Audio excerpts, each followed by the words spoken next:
हिजो एउटा बिरामी आउनुभएको थियो। उहाँले 6 महिना अगाडि अनजान व्यक्तिसँग असुरक्षित शारीरिक सम्पर्क राख्नु भएको रहेछ। उहाँले 2 हप्तापछि र 4 महिनापछि एचआईभी टेस्ट गर्नुभएको रहेछ र रिपोर्ट पनि नेगेटिभ आएको रहेछ। तर पनि उहाँ एकदम चिन्तित हुनुहुन्थ्यो, किनभने उहाँको साथीको 1 वर्षपछि एचआईभी टेस्ट गर्दा पनि एचआईभी पोजिटिभ आयो भनेर। तर चिन्ता नलिनुहोस्, आज म तपाईहरुलाई एचआईभी परीक्षणको बारेमा वास्तविकता के हो भनेर पूर्ण रूपमा जानकारी दिन गइरहेको छु। अब तथ्यमा आधारित कुरा गरौँ।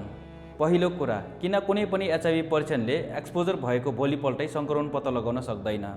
किनभने यस एचआईभी भाइरस हाम्रो शरीरमा छिरिसकेपछि यस एचआईभी भाइरस विरुद्ध एन्टिबडी बनाउन कम्तीमा पनि 10 दिनदेखि 3 महिना लाग्छ। यस अवधिलाई हामी विन्डो पिरियड भन्छौँ।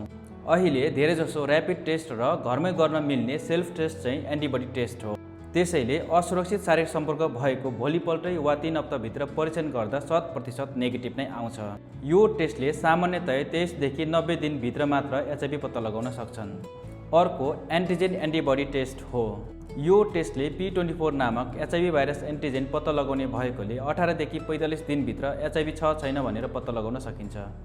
अर्को टेस्ट हो न्याट न्युक्लिक एसिड टेस्ट। यो सबैभन्दा शक्तिशाली र महँगो टेस्ट हो।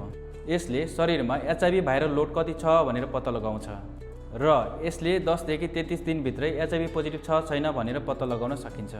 तर यी टेस्टहरू महँगो र जताततै उपलब्ध हुँदैन। त्यसैले धेरै गरिने टेस्ट भनेको एन्टिबडी टेस्ट हो। त्यसैले कम्तीमा पनि 3 महिना कुर्नुपर्ने हुन्छ। यदि 3 महिनापछि एचआईभी टेस्ट नेगेटिभ आयो भने तपाईँ ढुक्क हुनुहोस्, तपाईँले एचआईभी छैन र फेरि अर्को टेस्ट गरिराख्नुपर्ने जरुरी हुँदैन। अघि सुरुमा दिएको उदाहरणमा 1 वर्षपछि टेस्ट गर्दा पनि पोजिटिभ आयो भन्ने थियो।